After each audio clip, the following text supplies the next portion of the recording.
Pierre Goldman. À la fin des années 60, ce garçon a été tour à tour révolutionnaire au quartier latin, guérillero à Cuba et au Venezuela et coqueluche des intellos de gauche. Et aussi gangster, ami de truands et figure des boîtes de nuit parisiennes. Jusqu'à ce qu'en avril 1970, il soit accusé du meurtre de 2 pharmaciennes lors d'un hold-up à Paris. Un gauchiste, qui plus est romantique, qui tue 2 femmes pour de l'argent, ça ne colle pas. Et d'ailleurs, une bonne partie de la gauche n'y croit pas et se bat. Pourtant, Goldman sera condamné à perpétuité, puis acquitté et libéré. Mais sa liberté sera de courte durée. Pierre Goldman aura une mort à la hauteur du mythe qu'il s'est lui-même forgé. But now we come to a period that I call the battle for identity. Lies my grandma told me. Yeah, superstitious devices. Lies my grandma told me. What? Urban mythological rules of bubble mice. Yeah. Salut les kids et bienvenue dans En attendant Godard, saison 16, épisode 4. Cette semaine, émission verbe, improvisation et pulsion de vie. Il y en a qui referaient leur passé, certains qui voudraient boire et faire la fête jusqu'au matin. Si on devait mourir demain, qu'est-ce qu'on ferait de plus? Qu'est-ce qu'on ferait de moins si on devait mourir demain? Eh oui, vous êtes bien dans En attendant Godard, l'émission de cinéma qui allait mieux que les autres. Et donc, vous l'aurez peut-être compris via cette citation extraite d'une chanson de Natacha Saint-Pierre et Pascal Obispo. Donc, mourir demain. Il en sera question à l'occasion de la sortie dans les salles françaises la semaine dernière du procès Goldman de Cédric Kahn, donc consacré à la figure de Pierre Goldman, dont nous avons entendu parler grâce à la douce voix de Christophe Ondelat en pré-générique de cette émission. Et ensuite, nous parlerons d'un film ressorti en DVD et Blu-ray chez Rimini au tout début de l'été, le deuxième long métrage de John Cassavetes, La balade des sans-espoir, a.k.a. Too Late Blues. Et pour parler de ce programme autour de cette avis, bien évidemment la fine fleur de la critique du Grand Ouest à ma gauche, toujours à ma gauche, il y a carrément Floré, bonsoir Thibaut. Salut Thomas, salut à tous. Il y a également le Docteur Erwan, bonsoir Docteur. Bonsoir. À la mise en son de cette émission, il y a Ulysse, bonsoir Ulysse, qui vous coucoute. Donc voilà, ce sont les forces en présence. Avant de passer à la section critique de cette émission, quelques nouvelles neuves de tête de ligne. Un seau de merde, docteur. Il m'a jeté un seau de merde en pleine figure. Alors, les agendas, mon cher Thibaut, le match de dimanche, ce match contre Nantes. Allez, tac, allez, on improvise là. Très bien, oui, c'est bien, ça gagne là. Je viens d'arriver. Oui, c'était très bien, sauf mon Dieu. le comportement de certains en tribune Est absolument lamentable. est absolument Du côté de lamentable. Nantes ou Non, du côté du COP rennais. parce que d'habitude, parce qu'il y a pas longtemps, c'était les Nantais qui Oui, s'étaient oui, fait oui. allumer Oui. Mais là, ils pour étaient, avoir mis une crise cardiaque à un supporter marseillais. Ah oui, ils non, étaient non. interdits de stade là. Enfin, un supporter nantais, les mais ton Nantais. fils portait un t-shirt de Mais Marseille. non, le COP de Rennes a tendance à ne plus tenir ses troupes et une certaine portion a tendance à se droitiser un peu trop. Ah ouais, donc, ça a levé un peu le bras et ça... des chants homophobes surtout. Donc il s'agirait peut-être de faire le ménage là-dedans, les capots. Ouais. Plus cette histoire de cette jeune fille. Enfin bon, bref, Ouais. passons. Tout est marqué sur les réseaux. De toute façon, le Moi, j'ai Mm. pas suivi, donc il faudra que vous me racontiez. va parce que moi, communiquer j'ai pas là-dessus, su- j'ai pas Une su. jeune fille agressée pendant le match par d'autres Ouais. supporters, Ouais. attouchement, Ouais. voilà. Beau match et comportement déplorable dans les tribunes. Bon, je vais pas vous dire ce que j'en pense. Mais bon, Que, mais vous n'en pensez pas moins. voilà, Vous n'en pensez pas moins. que quand il y a de l'irrationnel, malheureusement, il y a toujours de la violence. Et Exactement. le football étant une religion, il y a forcément une part d'intégrisme et de fanatisme à l'intérieur de ce sport. Je n'en dirai pas plus parce que j'ai pas envie de me faire casser la gueule non plus. Voilà. Donc voilà, revenons au cinéma. Donc je vous rappelle que le prochain film du dimanche soir, c'est dans 15 jours, donc proposé par nous-mêmes et nos meilleurs amis du cinéma est mort au cinéma Arvor. Et ce sera Guet-apens de Sam Peckinpah. Toujours, ça n'a pas changé jusqu'au prochain film au mois de novembre. Donc c'est toujours Guet-apens et c'est toujours bien. Donc venez toujours le voir. Venez avec des guet-apens d'ailleurs. Exactement. Voilà, pour pouvoir manger des guet-apens devant guet-apens. Exactement. Oh, quelle Je esthète. sais pas si ça existe encore des guet-apens. Je pense pas. Ça sent les années 90. Ça, Ouais, je pense ouais, que ça ouais. ne doit plus exister. Tant que les moins de 20 ans ne peuvent pas connaître. Ouais. Comme les Raiders, quoi. C'est ça. Ou les Twix, pour les gens d'aujourd'hui. Je précise tout de suite. Non, les Raiders. Les Raiders, de doigts coups fins.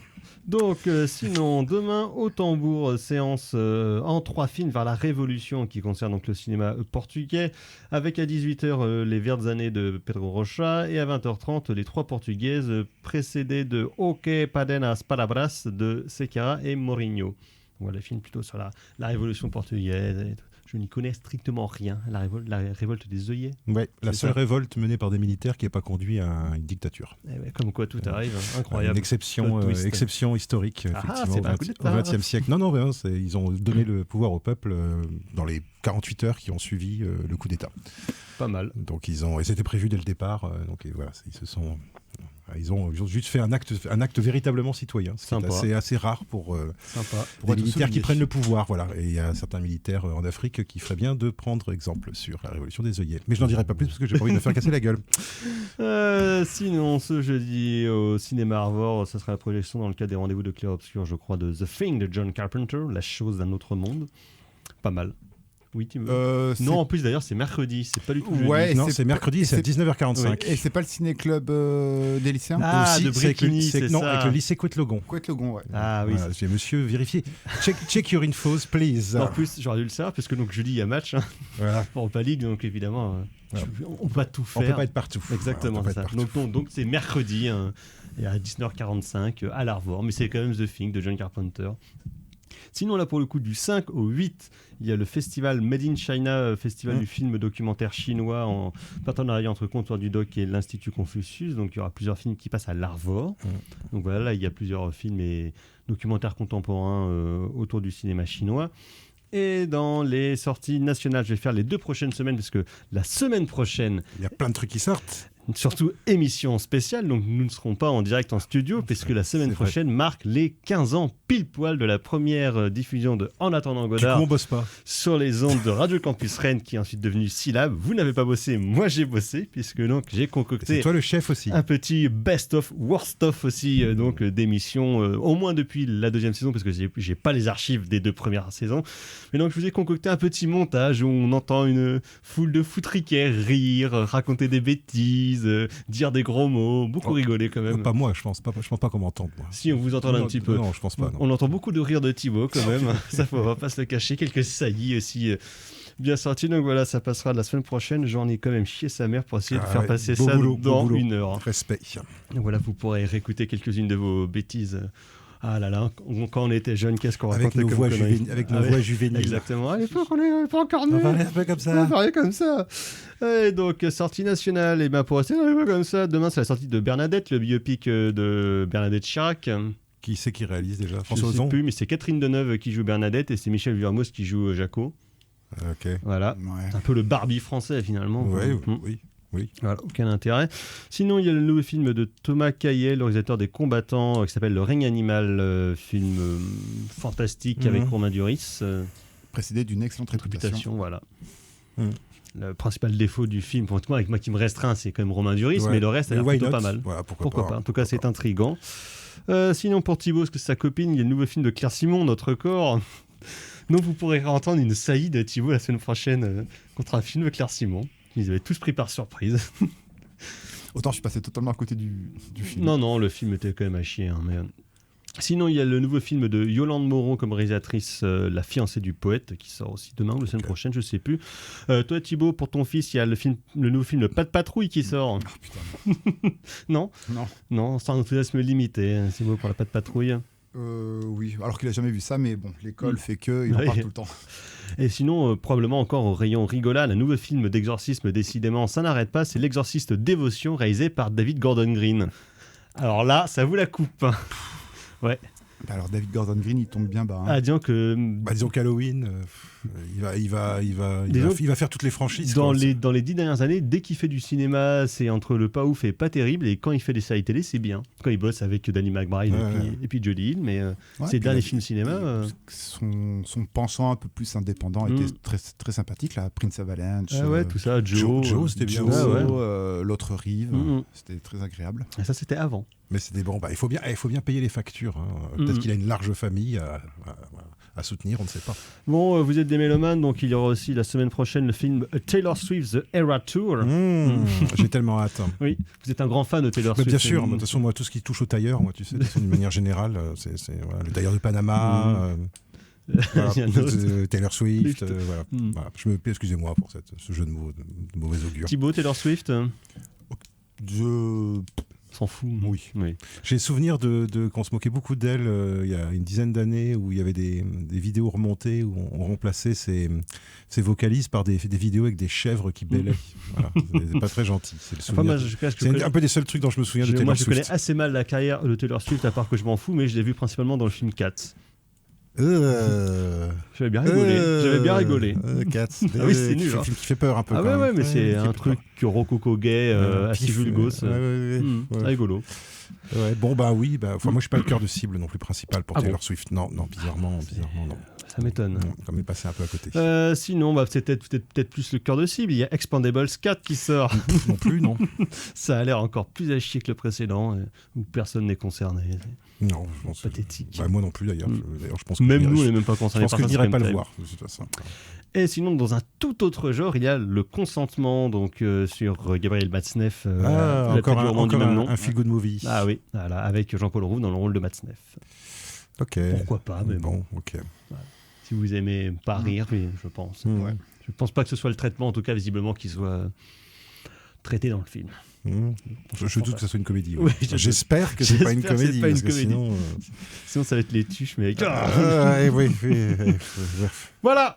Ok, un beau programme encore une fois. On se retrouve dans 2 semaines pour parler vraisemblablement de tout sauf ça. Et voilà, voilà. Et en tout cas, on va passer à la section critique de cette émission et revenir dans les riantes années 60 et début des années 70 sur Pierre Goldman et donc Le courage de fuir. Traverseur d'espace, Tony, Chris, Adilson, Salomon et Latch. On traite l'océan comme une flaque. Métèque dit l'étudiant, caisse d'eau, propre. Aurais-je le courage de fuir, le courage de fuir, de fuir. Aurais-je le courage de fuir, le courage de fuir, de fuir. Aurais-je le courage de fuir, le courage de fuir, de fuir. Aurais-je le courage de fuir, le courage de fuir, de fuir. Moi et Chris, on avait la même tête, on avait les mêmes rêves.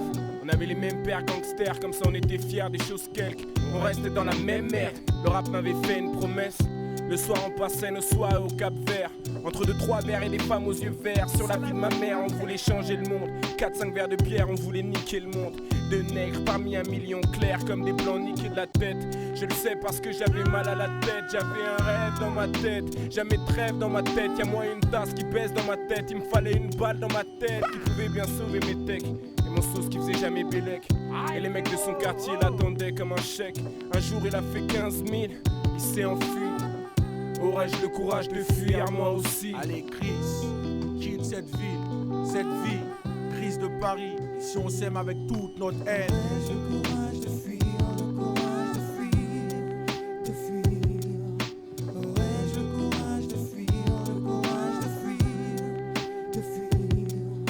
Aurais-je le courage de fuir, le courage de fuir, de fuir. Aurais-je le courage de fuir, le courage de fuir, de fuir. Tu te souviens de cette jeune diablesse, tellement belle elle faisait sourire une Tess.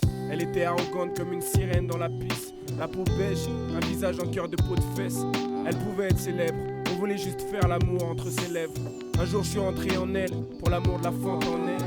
Elle aimait bien les mecs miteux, verser une larme à feu sur leur mytho. Garder une vengeance sous ses lunettes bleutées. À force de vivre toute l'année, l'été, les années ont passé. Et depuis l'enfant en elle, le père a tracé. Et ses mains pourrissent dans la vaisselle, avant elle dansait, maintenant elle fait que penser. Et j'essaye de dire aux autres de pas fumer devant le petit. Mais le petit c'est plus un petit depuis que sa mère est hystérique. Une fois j'ai vu de la haine dans ses cernes et des rides, dans ses rires, ricaner comme une vieille hyène. Quand son ex est parti à fleurir. Un jour elle a pris son petit, elle est partie. Elle a récupéré sa joie au pays. Aurais-je le courage de fuir, le courage de fuir, de fuir. Aurais-je le courage de fuir, le courage de fuir, de fuir. Aurais-je le courage de fuir, le courage de fuir, de fuir. Aurais-je le courage de fuir, le courage de fuir, de fuir. Si j'étais Dieu, plus rien ne serait gris.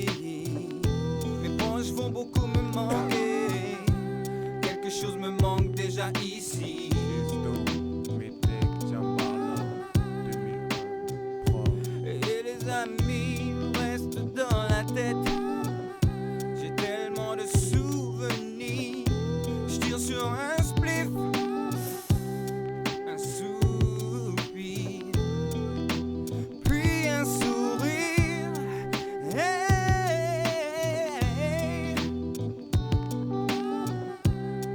Oh, maman, dis-moi, aurais-je le courage de fuir? Oh, dis-moi, aurais-je le courage de fuir?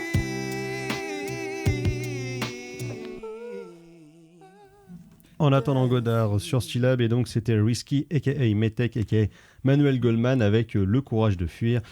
Manuel Goldman, qui est donc le fils de Pierre Goldman, mais qui n'a jamais connu son père, puisqu'il était encore dans le ventre de sa mère quand son père, donc Pierre Goldman, était assassiné par un groupuscule FAF de la police. C'était honneur de la police. Enfin, revendiqué par honneur de la police, mais après, il y a d'autres groupuscules de FAF qui l'ont revendiqué. Donc, ok. du coup, Bon, on sait que c'est l'extrême droite en tout cas. voilà, Il y a des exactement. très donc fortes assassiné influences de l'extrême droite. en plein Paris le 20 septembre dernier, 1979, mais à peu près à la date à laquelle est sorti donc le nouveau film de Cédric Kahn, Le procès Goldman, qui donc raconte, comme son titre l'indique évidemment, le procès Goldman, mais pas n'importe lequel, le deuxième procès de Pierre Goldman, le procès en assises au tribunal d'Amiens en 1972.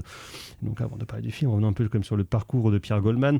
Pierre Goldman qui est donc fils de militants communistes et résistants durant la Seconde Guerre mondiale à Lyon, et comme il indique lui-même, c'est le fils de juifs polonais immigrés en France et qui donc ont pris part dans les réseaux à Lyon à la résistance, et c'est quelque chose qui marquera durablement Pierre Goldman dans toutes ces années, c'est-à-dire l'héritage que lui ont laissé ses parents, double héritage on va dire, à la fois l'héritage de résistants et de force de résistance justement face à une force d'oppression, et la deuxième question aussi qui est évidemment extrêmement importante, c'est la judaïté, qui est quelque chose qui va revenir souvent dans les différentes phases du procès et on va dire dans son parcours théorique et critique.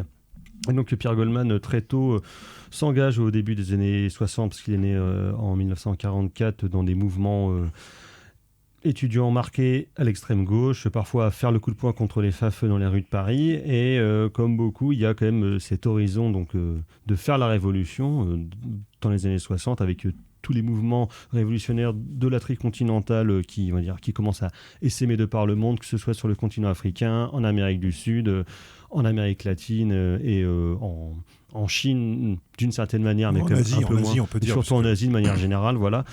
Et donc évidemment, l'horizon est peut-être la figure tutélaire évidemment est celle de Che Guevara, avant qu'il ne soit buté par la CIA a priori en Bolivie en 1967, et c'est à peu près avant ça qu'il s'acoquine avec un autre intellectuel qui à l'époque a une street cred absolument impeccable, qui est Régis Debray, puisqu'il donc il a été qui a perdu sa street cred entre temps, qui a perdu sa street cred entre temps, mais qui à l'époque même bourgeois, justement en 66-67 était avec le Che en Bolivie. Donc c'est vrai que pour le coup, quand tu veux briller dans les petits dîners à Paris devant tes potes gauchistes, c'est quand même imparable. Et donc lui-même, Pierre Goldman, part à la fin des années 60, 65-67 en Amérique du Sud, et notamment au Venezuela, pour essayer de faire le coup de poing, essayer justement de ressemer les graines qu'avait commencé à semer Che Guevara à Cuba et en Amérique du Sud. On sait très bien que ça ne s'est pas passé comme prévu, parce que la contre-révolution et les manœuvres de nos amis de la CIA ont fait en sorte que tout se pète la gueule. Parce qu'ils sont quand même très forts pour ça. Hein. Oui, manœuvre, enfin, oui. Je pense où le KGB n'était pas totalement absent, parce qu'il n'y a rien de plus énervant quand on est de gauche que d'avoir des gens plus à gauche que soi. Enfin, quand on est de gauche. Pour les le KGB de gauche, voilà, c'est ça. Ouais. Quand on se prétend d'eux, quand on se prétend à gauche. Donc, en 1969, Pierre Goldman revient en France, désargenté, on peut le dire, et donc en parallèle et désabusé, comme on y reviendra, je pense, sur l'échec des révolutions de manière générale, qui est quelque chose qui a beaucoup marqué à la fois au Japon, en Allemagne, en France, et puis en Italie notamment. Et donc, il est désargenté et là, il commence à dire une deuxième partie de carrière qui est la carrière de braqueur, de filou, de marlou. Donc, il fait plusieurs braquages. Il mène une vie mondaine assez effrénée car justement, il est très client du monde de la nuit et sa petite street cred de militants d'extrême gauche en Amérique du Sud lui apportent évidemment quelques intérêts de la part des marlous de la capitale. Et il y a notamment une affaire qui va ressortir et pour laquelle il va être accusé et condamné en première instance. C'est l'affaire de décembre 1969 de la pharmacie du boulevard Richard Lenoir à Paris, où un homme, durant le braquage de cette pharmacie, aurait tué 2 femmes et en aurait blessé d'autres, notamment un flic en civil qui est intervenu durant le braquage. Pierre Goldman est soupçonné. Plusieurs témoignages accablants, comme dirait Dominique Rizet, donc le montre comme le principal coupable, on va dire, en tout cas le coupable idéal. Et donc il est condamné en première instance. En prison, il écrit un livre, Souvenirs obscurs d'un juif polonais né en France, qui a connu plusieurs rééditions et qui a connu un gros succès au moment de sa sortie, sur lequel le Pierre Goldman revient, on va dire, en 2 parties sur sa vie. Il y a une seconde partie qui est consacrée exclusivement à l'affaire de la pharmacie Richard Lenoir, dans lequel il s'échine à démonter point par point tous les points de l'accusation, justement, et la première partie qui est une partie nécessaire et très importante pour justement comprendre son parcours, puisqu'il revient justement sur son curriculum vitae, entre guillemets, le parcours de ses parents et son propre parcours de militant, de juif, et qu'est-ce que ça veut dire dans les années 60 d'être un juif militant gauchiste quand on est justement fils de parents communistes et qui eux-mêmes ont lutté contre la plus grosse des barbaries du XXe siècle. Donc le film qui a eu une importance, qui a eu un retentissement certain et qui mène d'une certaine façon... Pardon ? Un livre, oui, pardon. Qui mène d'une certaine façon à l'ouverture de ce second procès, donc au tribunal d'Amiens en 1976, où sa défense va changer aussi, parce que Pierre Goldman est quelqu'un qui a un caractère assez vif, impétueux pourrait-on dire, et qui... C'est quelqu'un qui n'est pas très stable émotionnellement. Voilà, et qui a pu lui poser justement quelques problèmes lors de son premier procès. Et là, en l'occurrence, il est défendu lors de ce procès d'assises par Maître Kleichmann, qui deviendra après un des plus grands maîtres du barreau en France et notamment défenseur. Ministre de la Justice. Sous Mitterrand, je crois. Sous Mitterrand, voilà, exactement. Sous Mitterrand, il me semble. Et qui donc là mène pas son premier gros procès, mais un de ses premiers gros procès importants, notamment sur une figure extrêmement polémique en France, et qui va cristalliser beaucoup de problématiques de la France de la fin des années 60, comme on disait, la fin des illusions gauchistes, le rapport à la violence et le rapport... on va dire, contrarié qu'auraient les forces policières à la fois avec les immigrés et avec les juifs. Autant dire que c'est pas simple, et c'est donc ce second procès que met en scène Cédric Kahn, donc dans le procès Goldman, avec un dispositif de mise en scène assez sobre et sec. Clairement dépouillé. Clairement dépouillé, donc un 33 bien sec qui veut imiter, enfin en tout cas...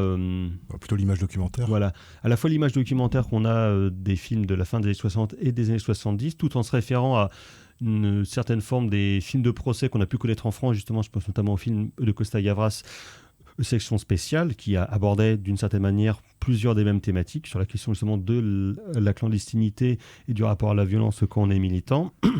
Pierre Goldman dedans est interprété par Arié Warth-Hüller et Maître Kleichmann par Arthur Harari, donc qui outre sa carte de scénariste et de metteur en scène, fait aussi l'acteur de temps à autre, et pour le coup les deux sont vraiment extrêmement impressionnants. Et ce qui m'a le plus plu dans le film de Kahn, c'est qu'à la fois il est assez exhaustif sur le procès, sur ses différents aspects, et sa mise en scène finalement elle est presque en retrait, car elle se met au service du verbe de ses principaux protagonistes, et ce verbe je trouve est extrêmement bien mis en valeur à la fois par des comédiens qui jouent effectivement comme des brutasses, même si au début il y a une sorte de théâtralité du jeu qui, on en parlait avec le doc avant l'émission, peut faire un peu peur au début, et qui finalement prend de l'ampleur au fur et à mesure que le récit du film se déroule. Docteur. Ouais, effectivement, alors c'est un film il y a une opposition, en fait. C'est un film qui est assez paradoxal, en fait, quelque part, même si la forme est relativement simple en apparence. Mais c'est vrai que c'est un film qui est assez paradoxal, parce qu'en fait, c'est un film qui est très naturaliste en termes de représentation, et qui est très théâtral en termes de dialogue. Donc du coup, c'est vrai que par rapport à ce que, je sais pas, par exemple par rapport à l'école britannique, où là ça joue naturaliste sur les deux niveaux, moi j'ai été assez surpris dans les 5 premières minutes, effectivement, d'avoir cette scène de dialogue entre Maître Kejman et un autre des avocats de Goldman, Maître Chouraki, où les syllabes sont très détachées, où je me suis dit, tiens, ça... Pour une fois que ça articule dans des films français. Je me suis dit, tiens, c'est marrant, ça fait pas vrai, en fait, ça fait pas deux mecs dans un bureau qui parlent. En fait, mais parce que même les postures qu'ils ont, les postures qu'ils ont, c'est déjà théâtralisé en fait. Alors ce sont deux avocats, donc dont la parole est aussi conditionnée par ça. Mais du coup, je me suis dit, ça commence pas super bien en fait cette histoire. Bon, alors après, dès qu'on arrive dans le tribunal, donc c'est vraiment une fausse impression, parce que dès qu'on arrive dans le tribunal, ça devient de mieux en mieux. Pour moi, la bascule. On n'en sort quasiment jamais à part 2 scènes qui se passent dans la cellule de Pierre Goldman, mais sinon on reste dans le dépôt en fait, au dépôt quoi.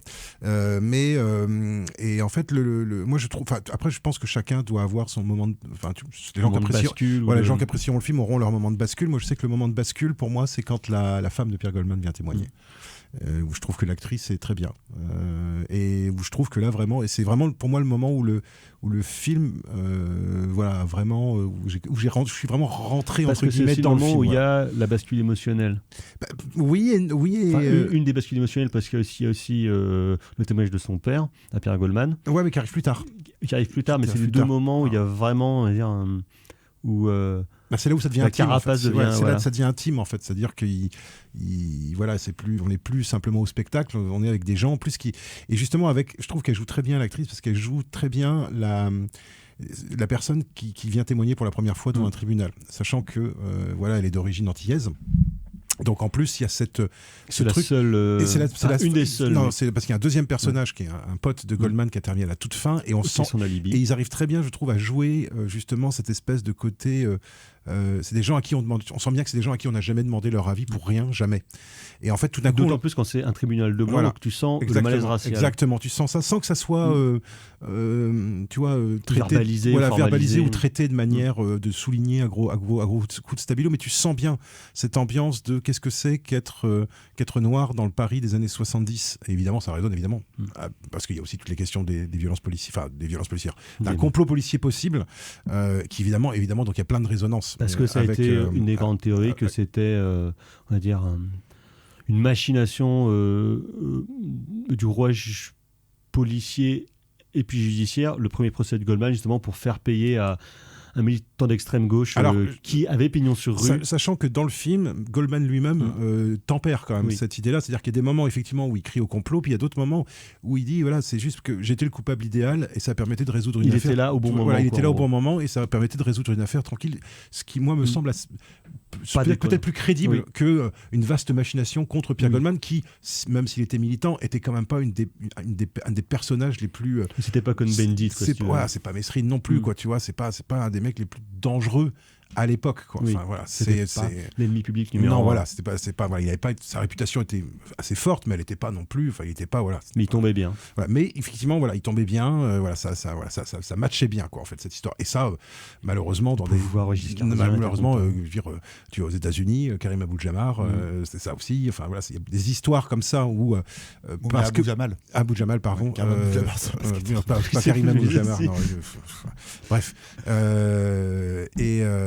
Et voilà cette idée parce que combien de personnes sont en prison et parce qu'ils étaient de la mauvaise couleur au mauvais endroit au mauvais moment, quoi, et que c'est eux, et qui sait qui va venir les défendre. Enfin voilà, c'est des choses d'injustice, mais qui sont autant de l'injustice raciale que de l'injustice de classe, en fait. En lumière, enfin ce que voulait, je pense aussi mettre en lumière Pierre Goldman durant son procès, outre sa propre situation, c'est pour essayer de montrer le racisme systémique à la fois de la police et puis du système. Contre lui, justement, il est polonais, il est fils d'immigrés, il est juif. Mais qui est lié à la lutte des classes. Et qui est lié à la lutte des classes. Toujours lié à la lutte des classes, parce que là, on est dans les années 70. La lutte des races et puis la lutte des classes. Il n'y a pas de différence, en fait, entre la question du racisme et la question de la lutte des classes. Parce que le racisme n'est que la gauche a oublié depuis bien longtemps. Voilà, ce qui a quand même beaucoup changé aujourd'hui. Oui. Mais à l'époque, les théories politiques autour de la notion justement d'injustice ou d'oppression essayent justement d'avoir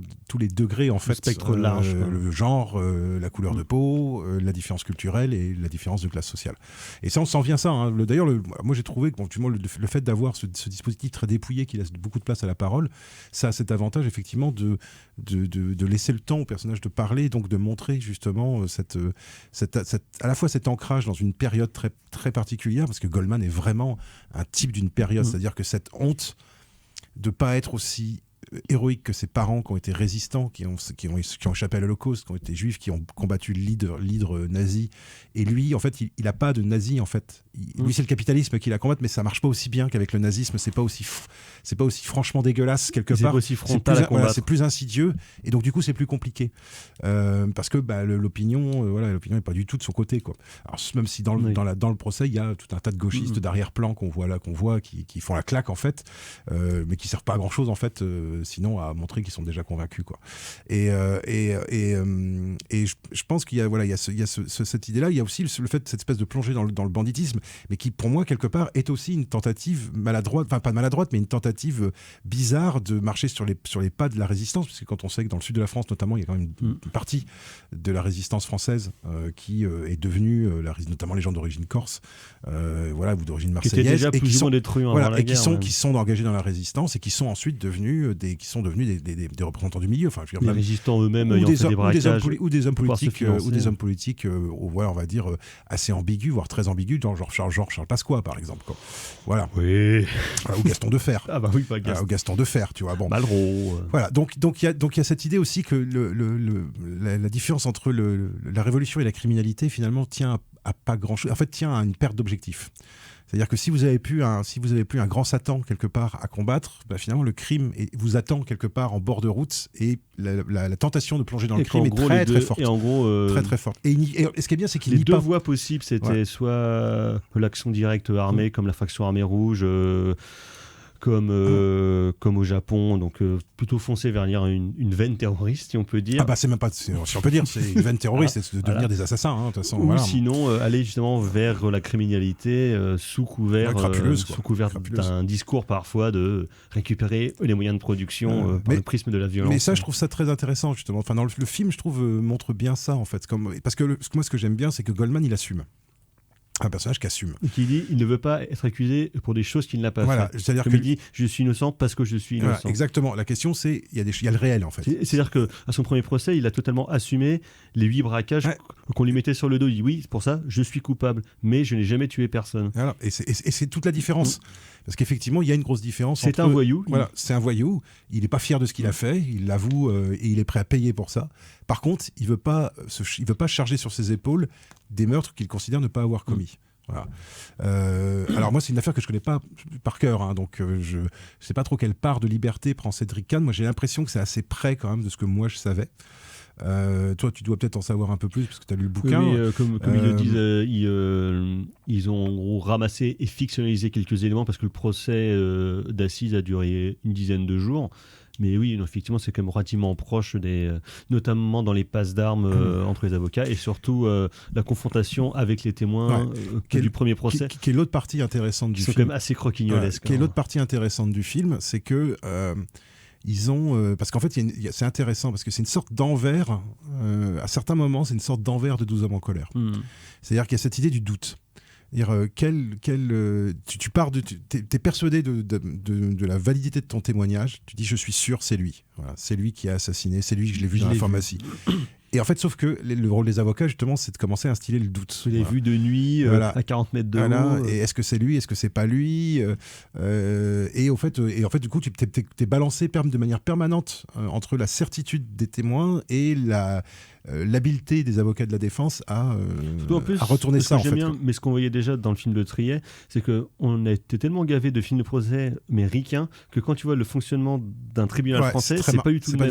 C'est beaucoup plus le foutoir. Ouais, le fait qu'il fasse pas évacuer la salle, moi ça m'a vachement surpris. Le fait alors que ça gueule. Alors que ça gueule, normalement, moi je me dis, mais normalement on fait évacuer la salle, il y a suspension de séance, normalement. Et ben en fait, dans les années 70, visiblement, non. Ça se coupe. Ouais, ça se coupe. Alors Garot est très. Celui qui joue Garot est très bien parce qu'il n'est pas représenté comme tellement comme un salaud, il est juste représenté comme un mec du camp d'en face, mais surtout qui est super intelligent. Un mec qui fait son travail, Voilà, un vrai pro. et qui est un vrai professionnel de la justice, quoi. Et il y a une espèce de respect entre Kiechman et Garot, même si on sent qu'ils sont pas d'accord politiquement, mais il y a une forme de respect. Et moi, je trouve que là, les passes d'armes, les interventions de Goldman lui-même, comment est-ce qu'il y a des fois, ça se passe pas bien. Et puis ça commence quand même par une scène où Kiechman découvre une lettre à propos de lui, où il dit pique-pendre de Kiechman, le traitant de juif de salon, etc. Donc ça veut dire que Kiechman rentre dans le procès en défendant un mec qui ne l'aime pas. Et que lui n'aime pas non plus. Et qui vont quand même beaucoup s'engueuler. Ouais, et ils vont beaucoup s'engueuler. Sur la défense à adopter. Exactement. Enfin, fermez votre gueule. C'est super intéressant.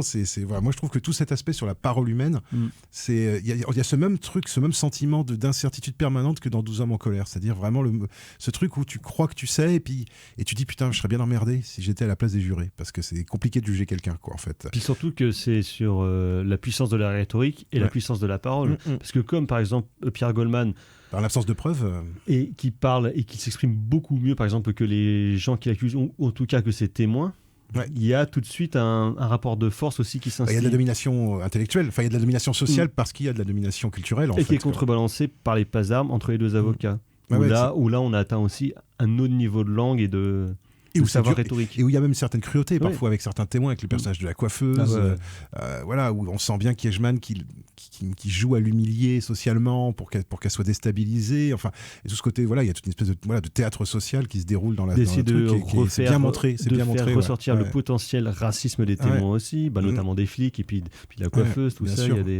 Et je trouve que c'est sec, en fait. C'est vraiment sec comme film. Et c'est tellement sec qu'il n'y a pas une musique. Non. Zéro, nada. Zéro musique. Non. Ça, j'aime. Il n'y a même pas de musique dans le générique. Non. Il n'y a même pas de musique dans le générique. Et donc, c'est. D'une sécheresse absolue. Il y a un petit côté Boisset à certains moments, un petit côté Costa Gavras, effectivement. Tu sens, tu sens que Cédric Kahn. Alors après, moi j'ai quand même senti, moi je connais pas très bien Cédric Kahn, le fait que le film soit dédié à ses propres parents, je crois que c'est dédié à son père, me laisse penser que Cédric Kahn s'est retrouvé dans cette histoire-là parce qu'il y a aussi ce rapport à la judéité. Et je pense qu'il en va de même pour un certain nombre d'acteurs du casting. Je pense à Harari, je pense à l'acteur qui joue Goldman. Après, je veux pas présumer parce que Harry voilà, je sais pas du tout quelle est s'ils sont de confession juive ou pas, j'en sais rien du tout en fait.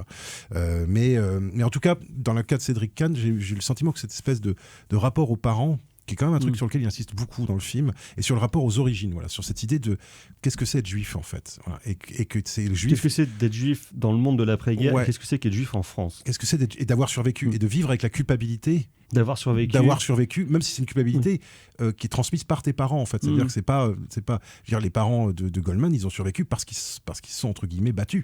C'est-à-dire qu'ils ont senti que ils ont fait en sorte que ils se sont cachés, et ils ont eu de la chance. Et ils ont eu de la chance. Ils n'ont pas été capturés. Mais on sent bien que Goldman, il vit avec cette espèce de culpabilité d'être un survivant et je trouve que ça c'est plutôt bien montré un survivant malgré lui. Ouais, d'être un survivant malgré lui et quand il dit je suis né et mort en 1944, je trouve qu'il y a des moments assez forts là-dessus sur justement sur ce rapport au judaïsme qui n'est pas un rapport religieux, qui est un rapport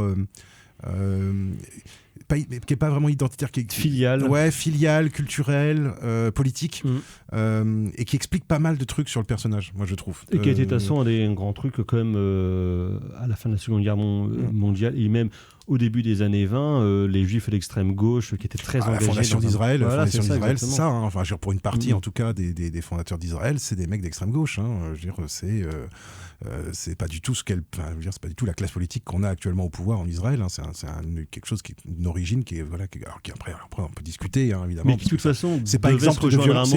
C'est pas exemple de violence, tout ça. On va dire entre forces politiques ou peuples opprimés, il y a à un moment donné, évidemment, une convergence qui se crée. Oui, mais avec le risque de devenir soi-même oppresseur.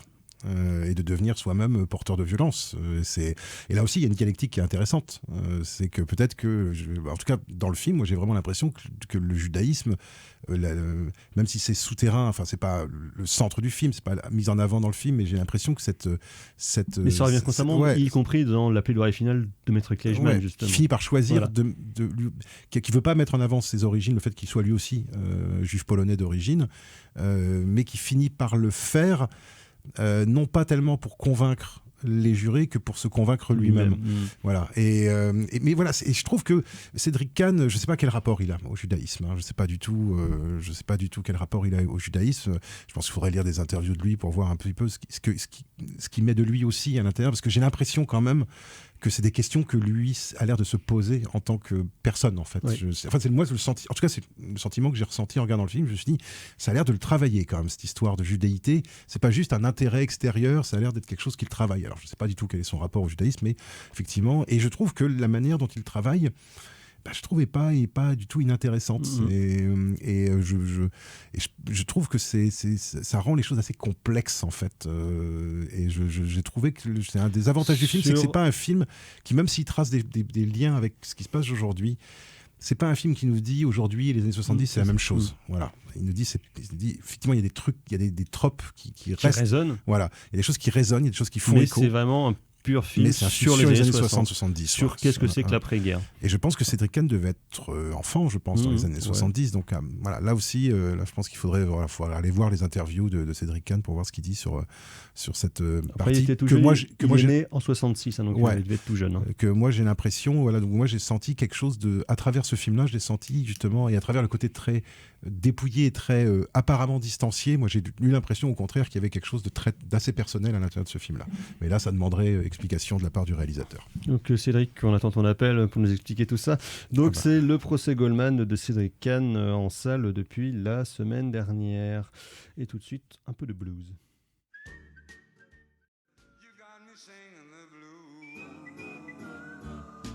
Il me reste combien de temps là?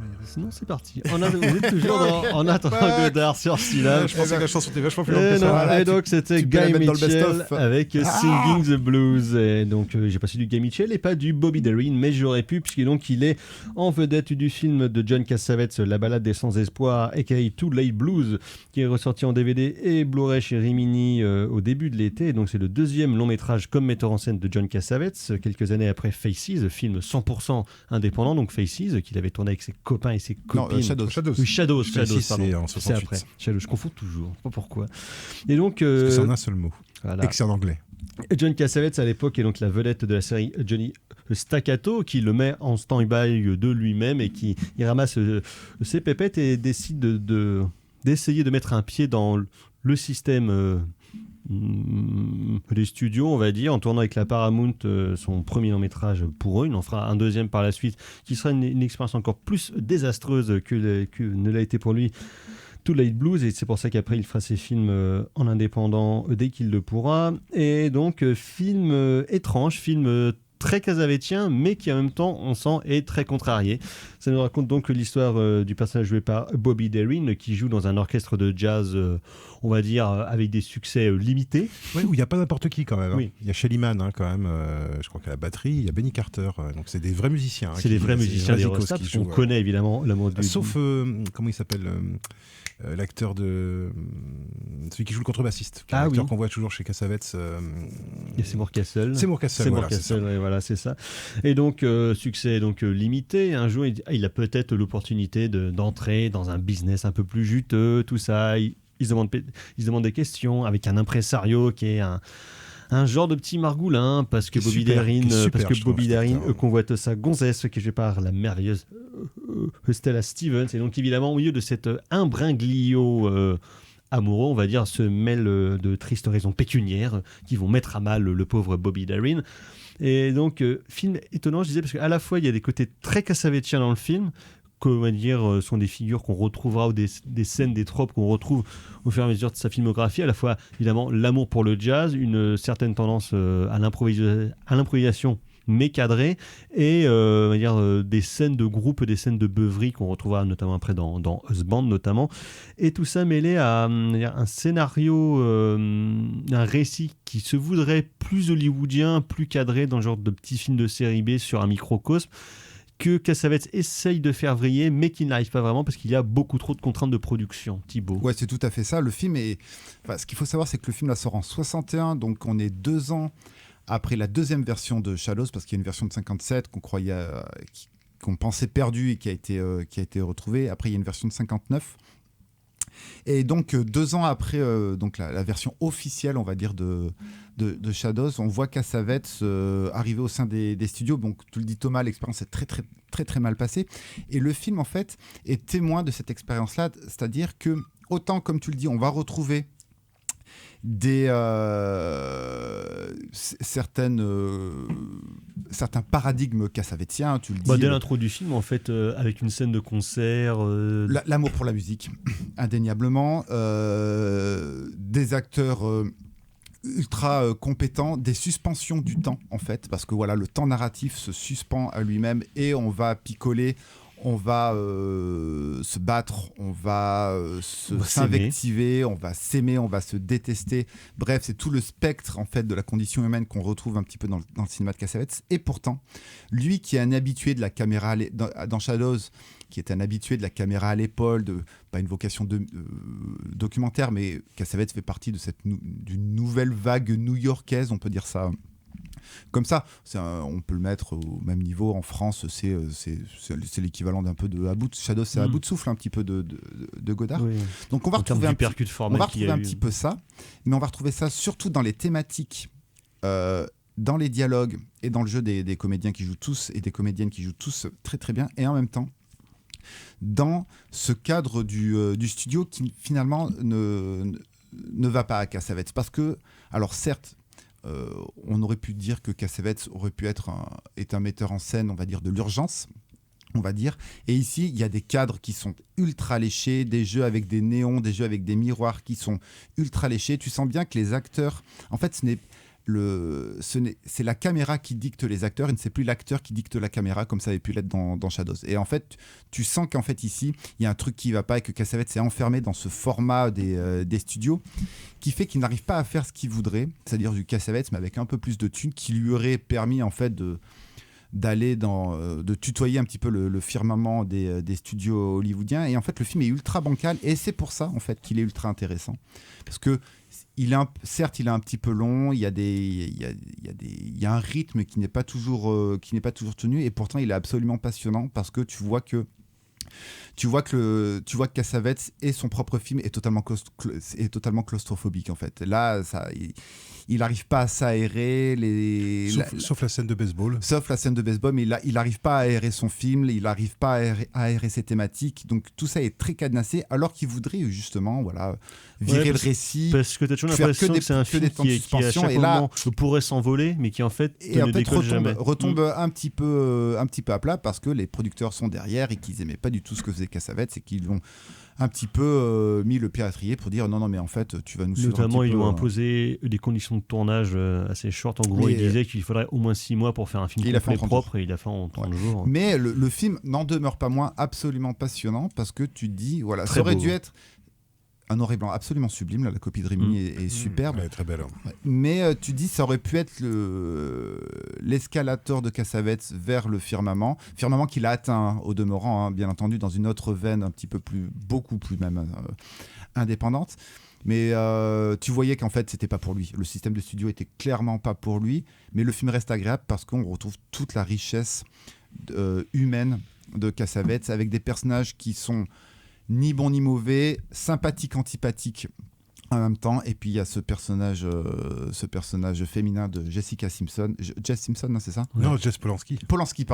Jess Polanski, absolument admirable. Son arrivée dans le film est hallucinante, avec ce plan de la dépression, plan de dos, et puis ce jeu dans son appart là, au moment de la première relation amoureuse, qui finalement sans trop spoiler, mais qui n'en sera pas une.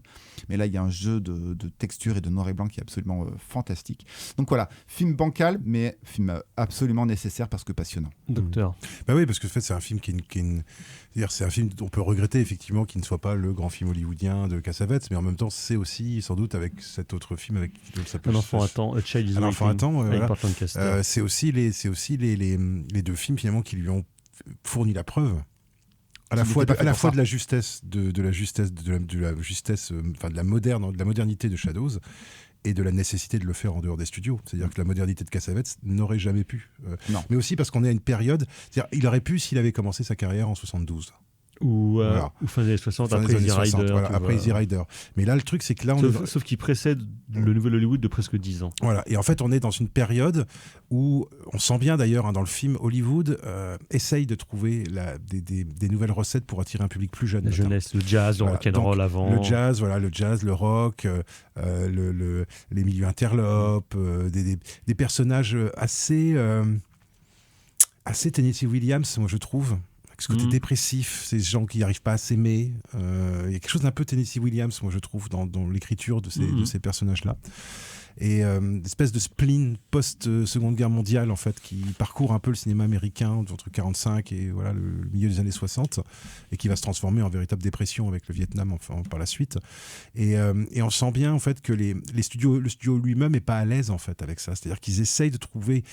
Ils sont encore dans l'idée qu'on va trouver une formule qui va permettre de rapporter de l'argent en faisant 10-15 films sur le jazz, et puis ça va être bon, puis on passera à autre chose après. La nouvelle mode du moment. Voilà. Sauf qu'ils ne comprennent pas grand-chose au jazz.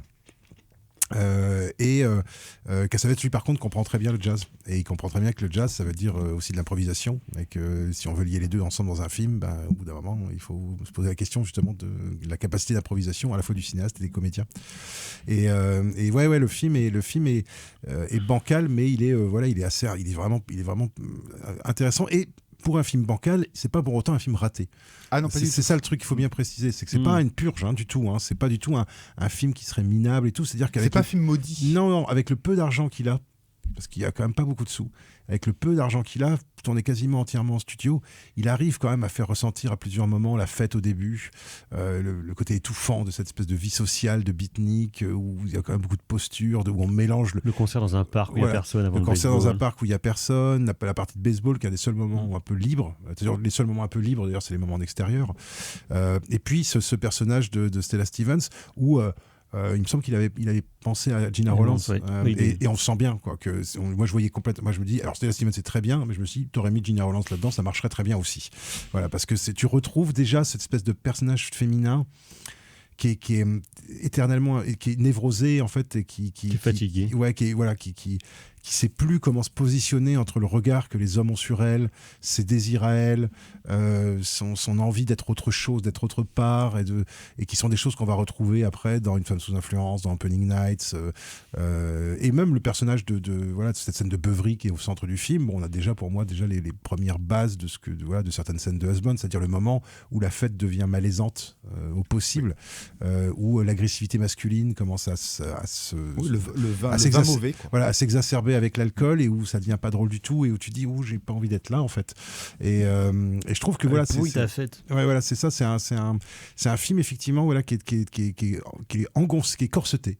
Voilà, c'est vraiment le sentiment que j'ai eu, un film qui est corseté, mais où les coutures craquent un peu quand même, voilà. Donc il y a un peu ce côté là quand même, ce qui fait que c'est pas la liberté, voilà, c'est pas la liberté de Shadow et de Faces ou des films suivants, c'est pas non plus la soumission, on va dire, d'un réalisateur, d'autant plus que le film parle quand même beaucoup de ça, et qu'à travers le personnage de son jazzman, il y a quand même quelque chose probablement d'assez personnel sur être dans le système ou pas dans le système, la question du génie, de se croire génial, et du coup d'humilier les autres parce qu'on se croit génial, la posture du poète maudit, enfin de l'artiste maudit.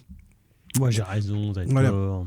Et tu vois, même dans tu vois qu'il est pas à l'aise, parce que l'une des signatures de Cassavetes, c'est son utilisation du gros plan, voire du très gros plan.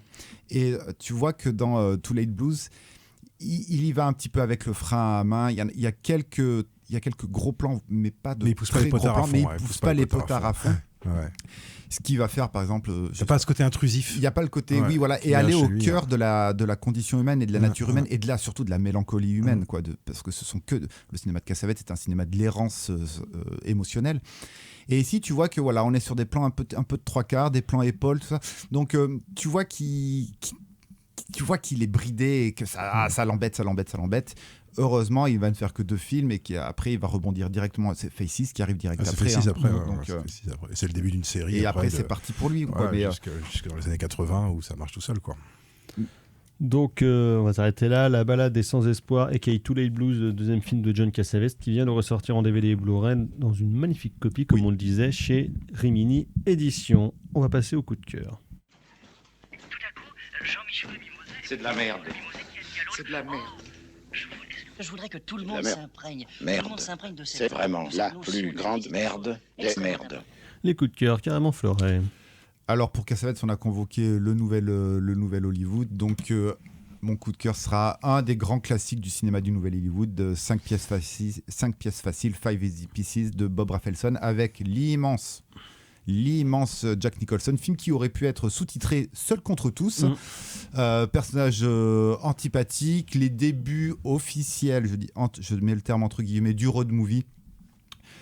Film absolument passionnant, un classique du cinéma américain, tout simplement. Merci, docteur. Alors moi, ça sera une série britannique que j'ai vue il y a peu de temps, qui s'appelle The Undeclared War, qui est un film. Je me demande si je l'ai pas. Je me demande Une comme série. Si, je me demande une série plutôt, mais je me demande comme si je l'ai pas déjà dit en coup de cœur. C'est pas grave, je vais le dire en double coup de cœur si je l'ai déjà fait. Qui imagine en fait une cyberattaque russe généralisée sur le Royaume-Uni en 2024. Donc série de légère anticipation avec force Fermatrol, double discours, médias russes embedded pour faire monter la sauce, pouvoir britannique qui comprend pas ce qui se passe, qui comprend pas ce qui lui arrive, service secret paumé. Et donc en fait c'est un thriller sur des lignes de code. Donc c'est assez étrange, mais ça marche plutôt pas mal. Post-Fincher. Voilà, j'attends la deuxième saison avec grande impatience. D'autant plus les acteurs sont tous très bons. Il y a notamment notre ami Simon Pegg, que j'ai toujours beaucoup de plaisir à revoir. Très déçu que tu ne parles pas du lac des morts vivants qu'on a revu vendredi dans un autre genre. Dans un autre genre, ouais. Et sinon, moi, pour continuer sur le gauchisme, ce sera un documentaire de Vladimir Léon en 2006, Le Brahman du Comintern, sur la figure de M.N. Roy, marxien indien des années 10 et des années 20, qui a créé le Parti communiste au Mexique, après a été membre du Comintern, s'est frité avec Lénine, avec Trotsky, avec Staline. Après, il est parti en Allemagne faire la révolution, il est revenu en Inde, il s'est fait mettre en tôle et après il a continué la bagarre là-bas. Parcours absolument passionnant, théoricien hallucinant et parcours de vie incroyable. Donc magnifique documentaire de Vladimir Léon, Le Brahman du Comintern. Un genre de comment il s'appelle cet américain là qui avait été pas Carol Reed mais